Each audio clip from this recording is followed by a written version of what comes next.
And welcome back to Casual Camping and Outdoors. John and I are in the truck. We're hooked up to our camper and we're headed out to the Spirit of Swanee campground out in Live Oak, Florida. We've been there before and it's a great campground, so we're inviting you along to join us for the next few minutes and sharing some of our adventures.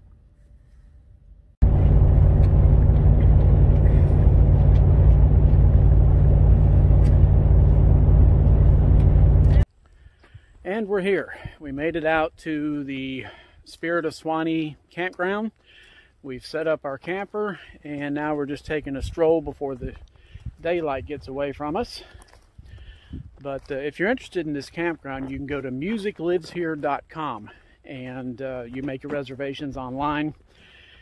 The campground is immense. It covers, I don't know how many acres, but there's miles and miles of trail and dirt road to walk on. You can rent golf carts here. You can rent kayaks and canoes. There's hiking, swimming. They got a beach that's right down on the Swanee River where you can swim and set out a beach towel or whatever. And like me and John are doing now, just strolling around, enjoying being outdoors. And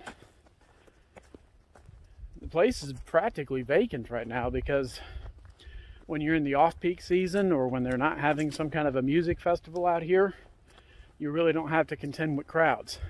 I mean, take a look at this.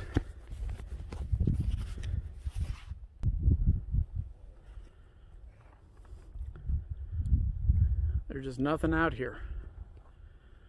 Trees and fresh air.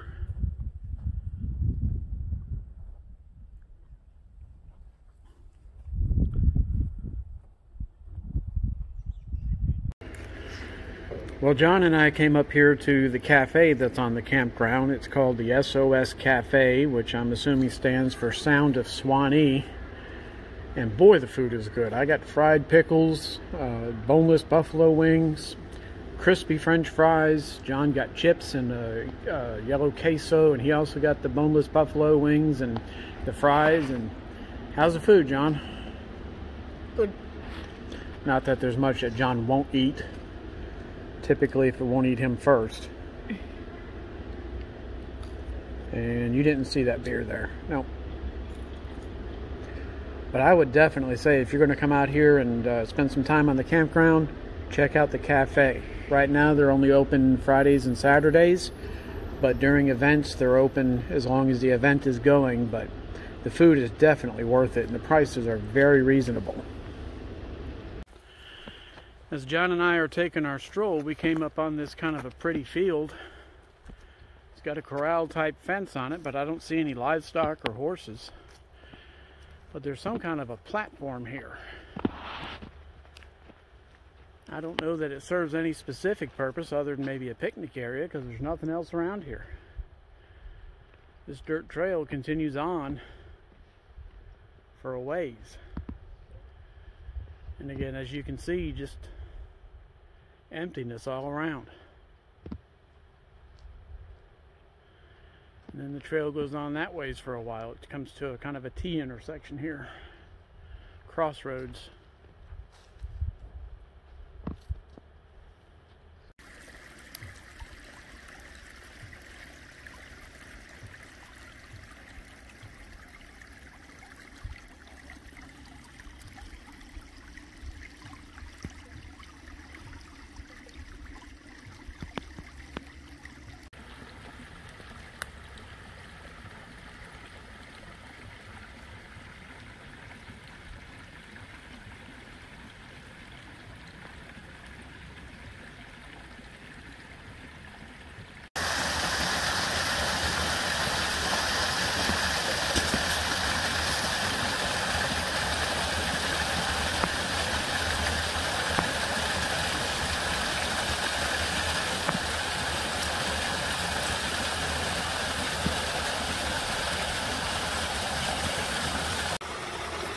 Take a look here at what we found. Huh?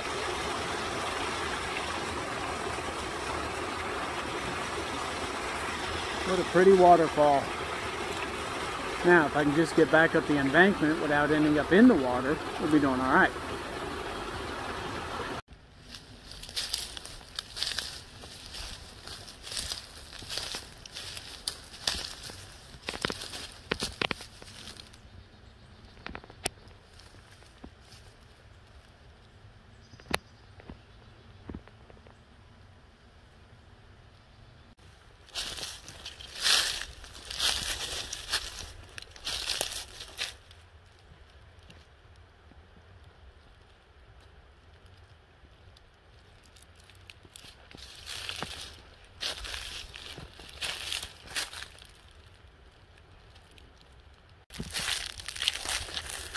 Well, in the process of finding the waterfall, John and I have lost our trail.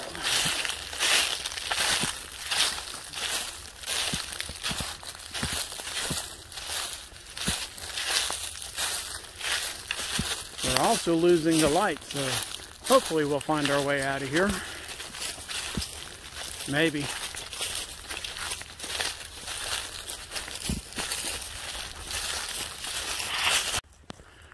Well, we found our campsite, so I guess unfortunately we'll make it back to civilization.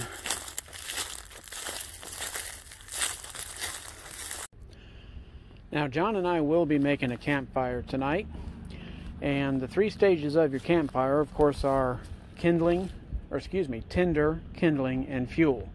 We're not going to make a very big fire, but you see I've prepped a little bit of wood here, and these are just sticks that I found laying around the campground. This is nothing that I cut down or processed. This was actually left over, I think, by a previous camper.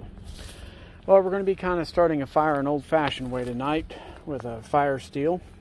And in my pickup truck, I keep this ammo box. This is my fire box. And inside the ammo box, I have redundant fire-making materials.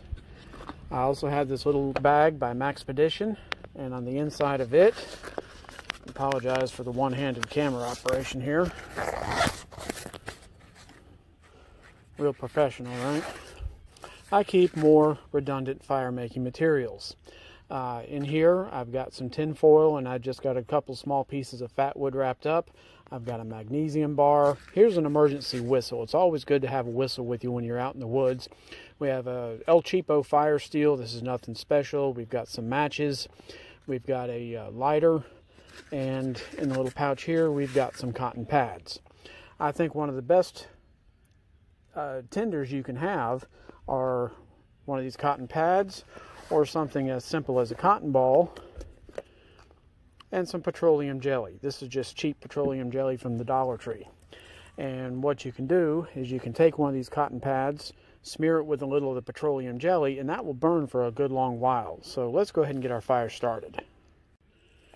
Now, one other thing that John and I like to carry when we're in the woods is this little leather pouch. And in here we've got, again, just an El Cheapo fire steel. You got that in the camera? Yep. And it's just got an elastic band that keeps it from falling out while we're hiking. Wrap it around there.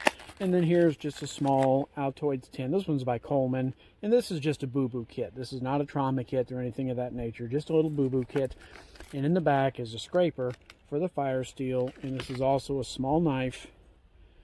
And this is just a backup to what I've got on my pocket, or in my pocket on my belt as well. But this is more of a scraper for the fire steel than anything else.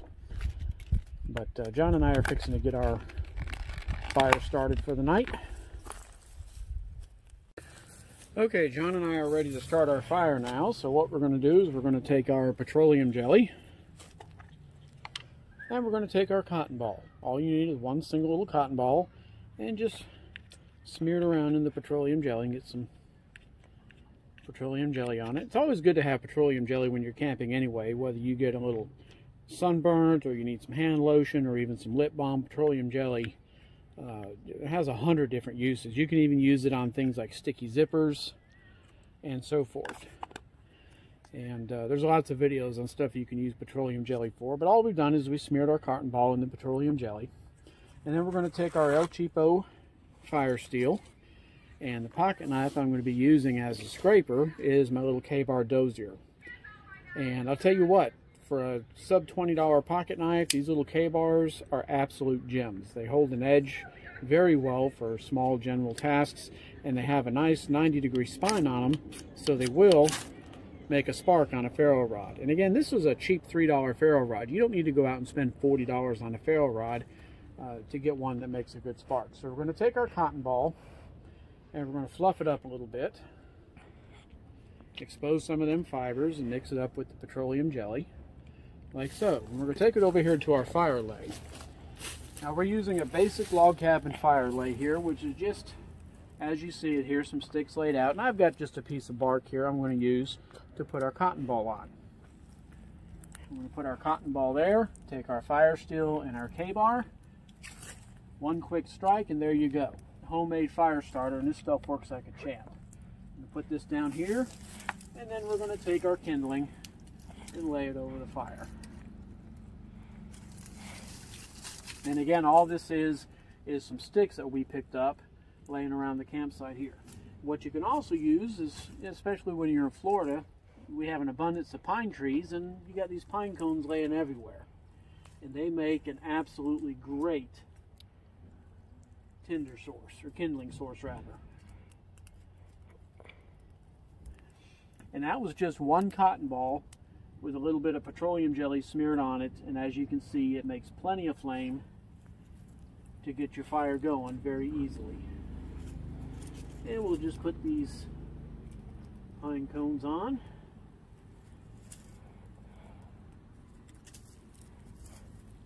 And like I said, we didn't process a whole lot of firewood because we're just going to make enough fire to maybe heat some hot dogs or something tonight. And to sit around and have a bit of conversation around the campsite. So we're going to give this a few minutes to get going, and we'll be right back with you.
John and I just realized we forgot the hot chocolate.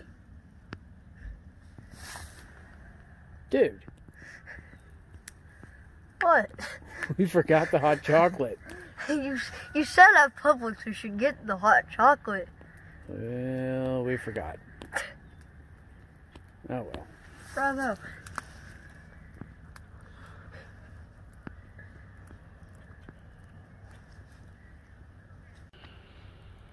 Alright, now one thing I do want to make a note of here, you can see we didn't clear out the leaves and the dried pine needles and things like that.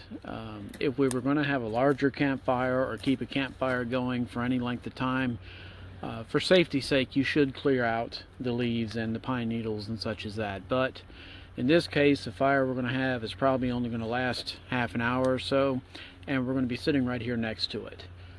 We've also got a water source right here at our fingertips should the need arise. But for safety's sake, always make sure you clear out your fire area. You take a rake or a hoe or a shovel or whatever you've got, even a long stick like that one there, and you can clear out your fire area of any flammable debris such as these leaves and pine needles. Now, as you saw earlier, we used petroleum jelly, you see it, for our accelerant. But if you take one of these little pads, and this is just a cotton pad, you get this, you know, at any Dollar Tree or Walmart, and you can use cotton pads, makeup pads, cotton balls, it doesn't matter. And what we have here is just plain old rubbing alcohol, in this case the 70%, because this is what was on clearance sale at Publix, and you can douse the pad. And that pad is soaking wet with the alcohol. Let's hope I can film this. Now you can strike this with a ferro rod, or you can take a match to it. So here we've got our K-Bar Dozier, our El Cheapo. Do not set your hand on fire.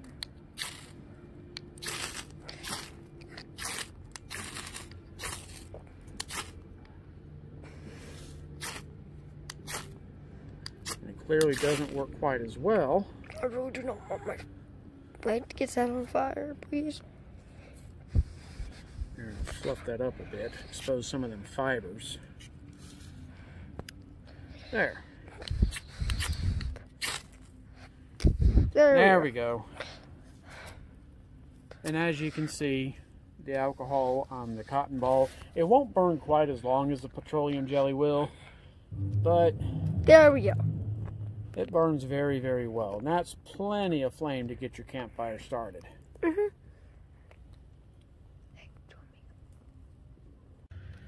Well, as you can see, we have lost the light, and we're just sitting here now by the light of the campfire and the lantern behind me.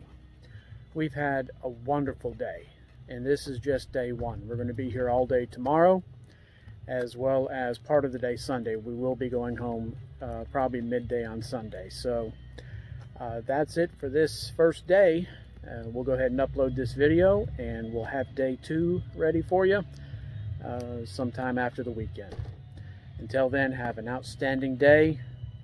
Get outside, enjoy the outdoors, enjoy some time with your family. And good night from John and myself from the Sound of Swanee Music Park. You can probably hear the music in the background. But again, if you want to see this place or make reservations, go to www.musicliveshere.com. You can pick your campsite, you can make reservations online, and you can get prices and ticket information for events and all kinds of good stuff. So good night, stay safe, we'll see you soon.